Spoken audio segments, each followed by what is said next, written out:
আকাশবাণী কলকাতা স্থানীয় সংবাদ পড়ছি প্রিয়া বিশ্বকর্মা। প্রথমে বিশেষ বিশেষ খবর। কলকাতা তথা দক্ষিণবঙ্গের বিস্তীর্ণ অংশে আজ সকালে ভূকম্পন অনুভূত হয়েছে। রাজ্যের সরকারি হাসপাতাল এবং মেডিকেল কলেজে ইন্টার্ন থেকে শুরু করে পোস্ট ডক্টরাল স্তর পর্যন্ত চিকিৎসকদের বেতন বৃদ্ধি করা হচ্ছে। মেদিনীপুর মেডিকেল কলেজ হাসপাতালে স্যালাইন কাণ্ডে চিকিৎসকদের সাসপেনশন তুলে নিয়েছে স্বাস্থ্য দপ্তর। আরজিকর হাসপাতালে তরুণী চিকিৎসককে ধর্ষণ ও খুনের ঘটনার তদন্তের গতি প্রকৃতি নিয়ে শিয়ালদা আদালতে রিপোর্ট জমা দিয়েছে সিবিআই।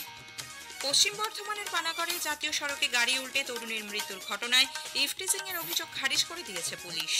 নিউ টাউনে নাবালিকা ধর্ষণ ও খুনের ঘটনার 19 দিনের মাথায় পুলিশ আদালতে চার্জশিট জমা দিয়েছে। আসছে বিস্তারিত খবরে। কলকাতা তথা দক্ষিণবঙ্গের বিস্তীর্ণ অংশে আজ সকালে ভূকম্পন অনুভূত হয়। রিক্টার স্কেলের মাত্রা ছিল 5.1। কম্পন অনুভূত হয়েছে বাংলাদেশ ও ওড়িশাতেও। ন্যাশনাল সেন্টার ফর সিসমোলজি জানিয়েছে ভূমিকম্পের উৎসস্থল ছিল বঙ্গোপসাগরের 91 কিলোমিটার গভীরে। রাজ্যে সরকারি হাসপাতাল এবং মেডিকেল কলেজে ইন্টার্ন থেকে শুরু করে পোস্ট ডক্টরাল স্তর পর্যন্ত চিকিৎসকদের বেতন বৃদ্ধির কথা ঘোষণা করেছেন মুখ্যমন্ত্রী মমতা ব্যানার্জি।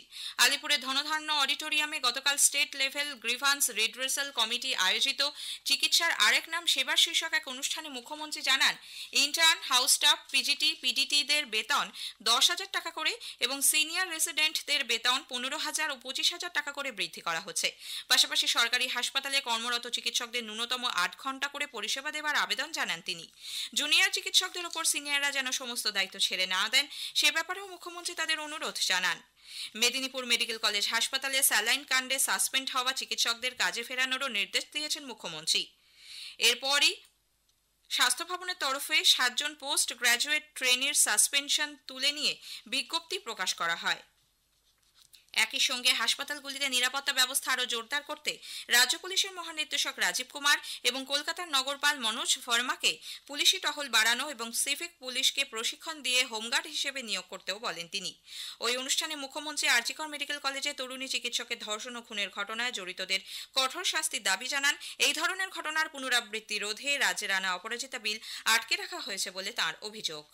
আমাদের সরকার একটা অপরাজিতা বিলও করেছে, সেটা পড়ে আছে। এইসব ঘটনা যাতে না ঘটতে পারে আমি আমার ভাইদের উপর দায়িত্ব দিচ্ছি। আপনারা আমাদের বোনেদের রক্ষা করুন। সরকার সরকারি ব্যবস্থা হিসেবে নিশ্চয়ই করবে, কিন্তু আমি মনে করি আপনারা যারা গ্রাসরুটে আছেন এটা আপনারাই আরো ভালো করে করতে পারেন।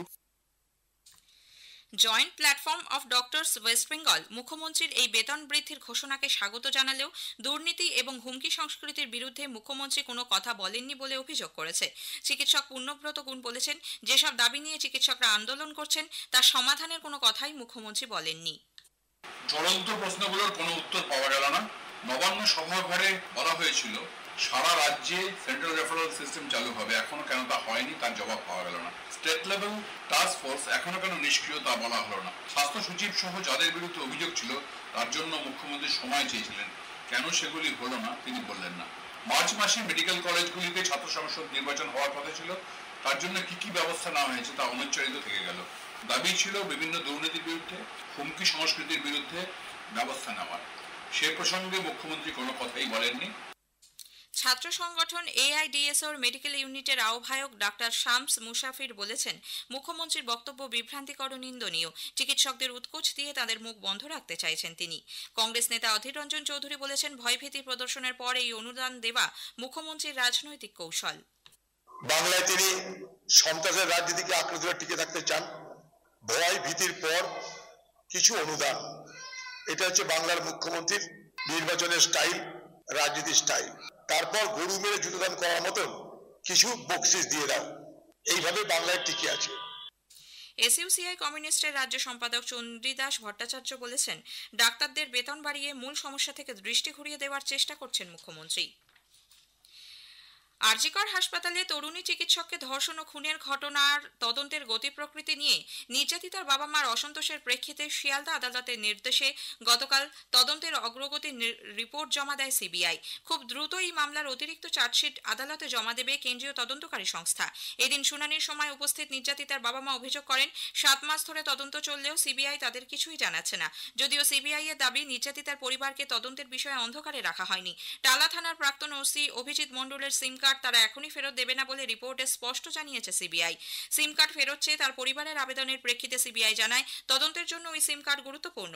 উল্লেখ্য, এই ঘটনায় তথ্য প্রমাণ লোপাটের অভিযোগে আরজিকরের প্রাক্তন অধ্যক্ষ সন্দীপ ঘোষ এবং টালা থানার প্রাক্তন ওসি অভিজিৎ মণ্ডলকে গ্রেপ্তার করা হয়। 90 দিনের মধ্যে সিবিআই চার্জশিট না দেওয়ায় জামিন হয় তাদের। তৃণমূল কংগ্রেস নেতা কুণাল ঘোষ বলেছেন, অভয়ার বাবা মার ক্রমাগত অবস্থান বদল বিভ্রান্তির সৃষ্টি করছে। অভয়ার বাবা মাকে পূর্ণ সহানুভূতি এবং সহমর্মিতা শ্রদ্ধা জানিয়েও বলছি, তাদের এই ক্রমাগত অবস্থান বদল এবং কিছু উদ্দেশ্য প্রণোদিত মহলের প্ররোচনায় প্ররোচিত হওয়ার জন্য এই গোটা জিনিসটা একটা বিভ্রান্তি তৈরি করছে। আপনারা তখন বললেন সিবিআই চাই, এবার সিবিআই পেয়েছেন, এবার আপনারা বলছেন কলকাতা পুলিশ তবু একদিন জানিয়েছে, সিবিআই এতদিন জানায়নি। এখন আপনাদের সিবিআই পছন্দ হচ্ছে না। কোন এজেন্সি তাদের পক্ষে তদন্তের দৈনন্দিন ঘটনাক্রম সেটা কিন্তু জানানো সম্ভব নয়। এটা এদিকে আরজিকর কাণ্ডে ন্যায় বিচারের দাবিতে সিবিআই অধিকর্তা প্রবীণ সুদের সঙ্গে সাক্ষাৎ করতে চেয়ে মেল করেছেন নির্যাতিতার বাবা মা। আগামী বৃহস্পতিবার তাঁরা দিল্লি যাচ্ছেন বলে সাংবাদিকদের জানিয়েছেন। পশ্চিম বর্ধমানের পানাগড়ে জাতীয় সড়কে গাড়ি উল্টে তরুণীর মৃত্যুর ঘটনায় ইফটিজিং এর অভিযোগ খারিজ করে দিয়েছে পুলিশ। গতকাল দিনভর এই অভিযোগকে কেন্দ্র করে চাপানোতরের পর সন্ধ্যায় আসানসোল দুর্গাপুরের পুলিশ কমিশনার সুনীল কুমার চৌধুরী সাংবাদিক সম্মেলনে জানান, দুটি গাড়ির রেষারেষির জেরেই এই দুর্ঘটনা।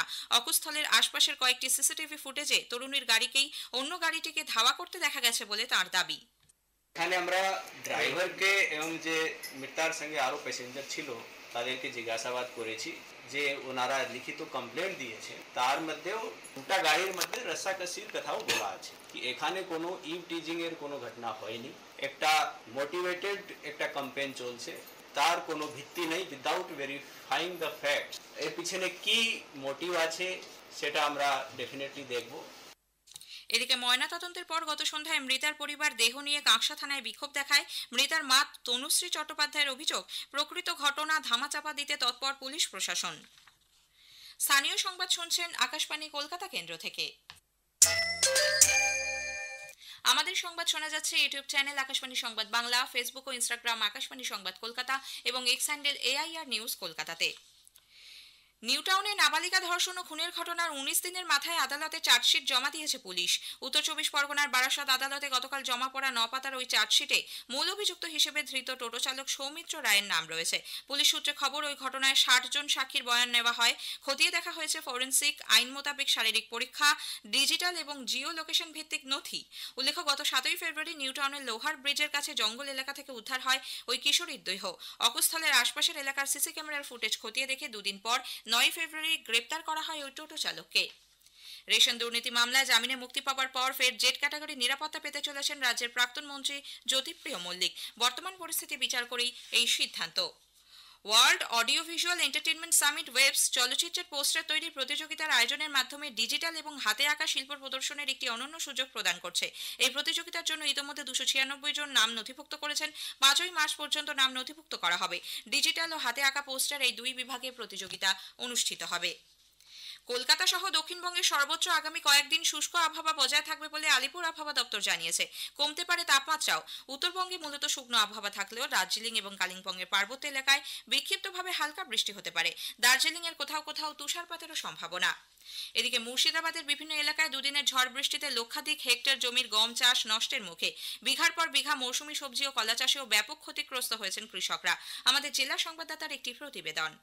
ভরা ফাল্গুনের এই অকাল বৃষ্টি আক্ষরিক অর্থেই সর্বনাশ করেছে কৃষি প্রধান মুর্শিদাবাদ জেলার। গত 2-3 দিনে মুর্শিদাবাদ জেলার হরিহরপাড়া, নওদা, বেলডাঙ্গা, বহরমপুরের গ্রামীণ এলাকার কোথাও কোথাও দফায় দফায় ঝোড়ো হাওয়া, কোথাও মুষলধারে বৃষ্টি, কোথাও পড়েছে শিল। প্রধানত জেলায় ব্যাপক ক্ষতি হয়েছে অন্যতম প্রধান খাদ্যশস্য গমের। লক্ষাধিক হেক্টর জমির ফলন্ত গম চাষ খেতেই ভেঙে নুইয়ে পড়েছে। ভরা ফলনের মাঝপথে এই বিপর্যয়ে আগামী মরশুমে ঘাটতি পড়তে পারে প্রত্যাশিত গম উৎপাদনে। এদিকে অকাল বৃষ্টিতে বিঘার পর বিঘা মৌসুমী সবজি ও কলা চাষেও ব্যাপক ক্ষতিগ্রস্ত হয়েছেন কৃষকেরা। জল জমার সমস্যা হয়েছে আলু চাষেও। কিছু অংশে কৃষকদের ফসল বীমা করানো থাকলেও সবজি চাষিদের সেই সুযোগ না থাকায় সংকটে পড়েছেন তারা। কৃষকদের দাবি, বাকি ফসলের বাজারে সঠিক দাম পেলে হতে পারে ঘাটতি পূরণ। মুর্শিদাবাদ থেকে মামুন ফারুক, আকাশবাণী সংবাদ। শেষ করার আগে স্থানীয় সংবাদের বিশেষ কিছু অংশ আরও একবার।